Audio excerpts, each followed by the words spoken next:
अगर मैं आपसे पूछूं कि मेजर बड़ा होता है या कर्नल, या फिर आर्मी चीफ बनने से पहले कितने रैंक्स क्रॉस करने पड़ते हैं, और क्या नेवी का कैप्टन आर्मी के कैप्टन के बराबर होता है, ये क्वेश्चन बहुत लोगों को कंफ्यूज करते हैं। तो आज के इस वीडियो में हम आर्मी, नेवी और एयरफोर्स के हर रैंक को बिल्कुल सिंपल लैंग्वेज में समझेंगे। सिर्फ रैंक ही नहीं, बल्कि ये भी देखेंगे कि वार के टाइम लाखों सोल्जर को कमांड कैसे दिया जाता है। वीडियो के एंड तक आप डिफेंस फोर्स की पूरी हायरार्की समझ जाओगे। तो चलिए शुरू करते हैं।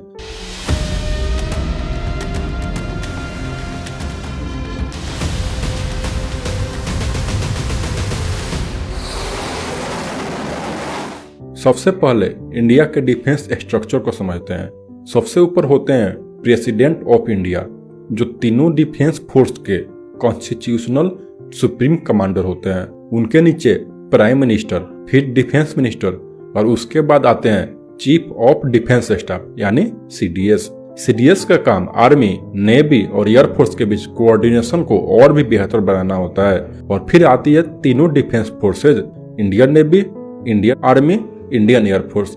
अब इन तीनों को एक एक करके समझते हैं। इंडियन आर्मी हमारे लैंड बॉर्डर्स को प्रोटेक्ट करती है, जैसे India China border, India Pakistan border. ये इंडिया की सबसे बड़ी फोर्स है। आर्मी में एंट्री दो तरीके से होती है, सोल्जर रूट और ऑफिसर रूट। अगर आप सोल्जर रूट से एंट्री करते हैं तो प्रमोशन कुछ इस तरह होता है: सिपोए, लांस नायक, नायक, हविलदार, नायब सूबेदार, सूबेदार, सूबेदार मेजर। यहाँ सिपोए से हविलदार तक सोल्जर होते हैं, जबकि नायब सूबेदार से सूबेदार मेजर तक जूनियर कमीशन्ड ऑफिसर यानी जेसीओ होते हैं। अब बात करते हैं ऑफिसर रूट की। ऑफिसर की जर्नी लेफ्टिनेंट से शुरू होती है। उसके बाद प्रमोशन मिलता है कैप्टन, मेजर और लेफ्टिनेंट कर्नल की रैंक पर। इसके बाद सीनियर कमांड आती है, जैसे colonel, brigadier, major general, lieutenant general, और सबसे ऊपर होते हैं जनरल, जो आर्मी चीफ होते हैं।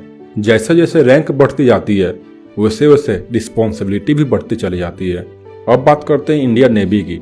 इंडियन नेवी हमारे मैरीटाइम बॉर्डर्स और सी रूट्स को सिक्योर करती है। यहाँ भी दो तरह की एंट्री होती है, सेलर रूट और ऑफिसर रूट। सेलर रूट में कुछ इस तरह प्रमोशन होता है: सेलर, लीडिंग सीमैन, पेटी ऑफिसर, चीफ पेटी ऑफिसर, मास्टर चीफ पेटी ऑफिसर। ऑफिसर रूट में रैंकिंग होती है सब lieutenant, lieutenant, lieutenant commander, commander, captain, commodore, real admiral, vice admiral, admiral, और एडमिरल ही नेवी चीफ होते हैं। एक इंटरेस्टिंग बात, नेवी के कैप्टन आर्मी के कैप्टन के बराबर नहीं होता। नेवी का कैप्टन आर्मी के कर्नल के इक्विवेलेंट रैंक के आसपास माना जाता है। इसी वजह से डिफेंस रैंक को समझने में बहुत लोग कंफ्यूज हो जाते हैं। अब बात करते हैं इंडियन एयरफोर्स की। इंडियन एयरफोर्स इंडिया के एयर स्पेस की सिक्योरिटी और एरियल ऑपरेशन को हैंडल करती है। यहाँ भी दो रूट होते हैं, एयरमैन रूट और ऑफिसर रूट। एयरमैन रूट में प्रमोशन होता है aircraftman, corporal, sergeant, junior warrant officer, master warrant officer. Officer route में रैंकिंग होती है flying officer, flight lieutenant, squadron leader, wing commander, group captain, air commodore, air vice marshal, air marshal, air chief marshal. और air chief marshal ही Indian air force के chief होते हैं। अब तक हमने रैंक्स देख लिए, लेकिन एक बड़ा क्वेश्चन अभी भी बचा हुआ है। आखिर इतने सारे ऑफिसर्स और सोल्जर्स को वार के टाइम कंट्रोल कैसे किया जाता है, और इन ऑफिसर्स का काम क्या होता है? इसको समझने के लिए हमें मिलिट्री फॉर्मेशन समझनी होगी। इंडिया के डिफेंस फोर्सेज में लगभग 15 लाख से भी ज्यादा पर्सनल है। वार या इमरजेंसी के टाइम इतने बड़े फोर्स को कंट्रोल करना इम्पॉसिबल होता अगर सब डायरेक्टली आर्मी चीफ से ऑर्डर लेते। इसी प्रॉब्लम का सॉल्यूशन है मिलिट्री हायरार्की। आर्मी को कई लेवल्स में डिवाइड किया गया है, जैसे command, corps, division, brigade, battalion, company, platoon, section, soldier. अब इन्हें एक एक करके समझते हैं। सेक्शन सबसे छोटा कॉम्बैक्ट यूनिट होता है। इसमें लगभग 10 सोल्जर होते हैं। इसका लीडरशिप आमतौर पर हविलदार या नायक करते हैं। इनका काम होता है पेट्रोल करना, लोकल एरिया सिक्योर करना और सबसे पहले सिचुएशन को एक्सेस करना। अगर किसी एरिया में सस्पिशियस एक्टिविटी या टेररिस्ट मूवमेंट की इंफॉर्मेशन मिलती है तो सबसे पहले सेक्शन को डिप्लॉय किया जाता है। लगभग 3 सेक्शन मिलकर एक प्लाटून बनता है। इसमें करीब 30 से 40 सोल्जर होते हैं। इसका कमांड आमतौर पर लेफ्टिनेंट के पास होता है। ये ऑफिसर जनरली यंग ऑफिसर होते हैं जो अपनी लीडरशिप की शुरुआत यहीं से करते हैं। प्लटून विलेज सर्च ऑपरेशन और स्मॉल टैक्टिकल मिशन परफॉर्म करता है। लगभग 3 से 4 प्लटून मिलकर कंपनी बनती है।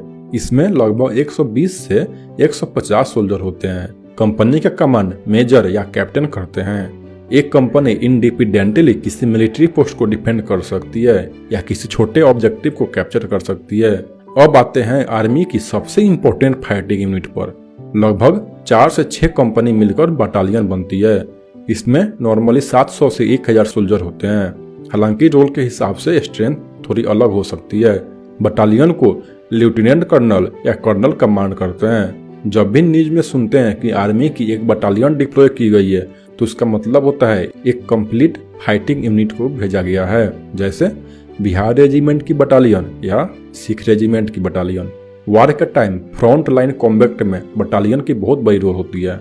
लगभग 3 से 5 बटालियन मिलकर ब्रिगेड बनती है। ब्रिगेडियर इसका कमांड करते हैं। एक ब्रिगेड इंडिपेंडेंटली एक पूरे सेक्टर में कॉम्बैट ऑपरेशन कंडक्ट कर सकती है। लगभग 3 ब्रिगेड मिलकर डिवीजन बनती है। इसमें लगभग 10,000 से 20,000 सोल्जर हो सकते हैं। डिवीजन को मेजर जनरल कमांड करते हैं। एक डिवीजन के पास इन्फेंट्री, आर्टिलरी, इंजीनियर्स और लॉजिस्टिक जैसे सपोर्ट यूनिट भी होते हैं। यानी यह एक कंप्लीट बैटलफील्ड फॉर्मेशन होती है। 2 से 4 डिवीजन मिलकर कॉर्प्स बनता है। लेफ्टिनेंट जनरल इसका कमांड करते हैं। कॉर्प्स एक बड़े बैटलफील्ड रीजन को कंट्रोल करता है, जैसे स्ट्राइक कॉर्प्स या माउंटेन कॉर्प्स। कई कॉर्प्स मिलकर एक कमांड बनती है, जैसे northern command, western command, eastern command, southern command, central command, south western command, army training command. हर कमांड का हेड लेफ्टिनेंट जनरल रैंक के आर्मी कमांडर होता है और सभी कमांड को मिलाकर बनती है पूरी इंडियन आर्मी, जिसका लीडरशिप आर्मी चीफ करते हैं। अब सिर्फ 30 सेकेंड में देखते हैं कि ये हायरार्की एक्चुअल वार में कैसे काम करती है। मान लीजिए नॉर्दर्न बॉर्डर में चाइना ने अटैक शुरू कर दिया तो आर्मी चीफ स्ट्रेटेजिक डायरेक्शन देते हैं। नॉर्दर्न कमांड उस डायरेक्शन को कॉर्प्स हेडक्वार्टर तक पहुंचाता है। कॉर्प्स डिवीजन को फोर्स एलोकेट करने का ऑर्डर देता है। डिवीजन ब्रिगेड को ऑब्जेक्टिव असाइन करता है। ब्रिगेड बटालियन को मिशन देता है। बटालियन कमांडर कंपनी ए को हिल पोजीशन होल्ड करने का ऑर्डर दे सकता है। कंपनी बी को लेफ्ट साइड से अटैक करने का ऑर्डर दे सकता है और कंपनी सी को रिजर्व फोर्स में रख सकता है। उसके बाद हर कंपनी कमांडर अपने प्लटून को टास्क देता है। प्लटून कमांडर अपने सेक्शन को ऑर्डर देता है और आखिर में हर सोल्जर को एग्जैक्टली पता होता है कि उसे करना क्या है। इसी ऑर्गेनाइज्ड चेन ऑफ कमांड की वजह से लाखों पर्सनल वाली आर्मी भी डिसिप्लिन के साथ इफिशिएंटली ऑपरेट कर पाती है। तो दोस्तों, आज हमने देखा इंडिया के डिफेंस स्ट्रक्चर, आर्मी, नेवी और एयरफोर्स के रैंक्स और मिलिट्री हायरार्की का एक्चुअल पर्पस। अब अगर कभी आप न्यूज में कर्नल, ब्रिगेडियर, एडमिरल या एयर मार्शल का नाम सुनोगे तो आपको तुरंत समझ आ जाएगा कि उनकी रिस्पॉन्सिबिलिटी और पोजीशन क्या है। अगर वीडियो इन्फॉर्मेटिव लगी हो तो इसे शेयर जरूर करिए और अगर आप इसी तरह से कॉम्प्लेक्स टर्म को सिंपल लैंग्वेज में समझना चाहते हो तो चैनल को सब्सक्राइब जरूर कर लेना। और यार, रिसर्च करने में और वीडियो बनाने में बहुत मेहनत लगा है तो प्लीज वीडियो को लाइक कर देना और कमेंट करो नेक्स्ट किस टॉपिक पे वीडियो चाहिए। मिलते हैं अगले वीडियो में। जय हिंद।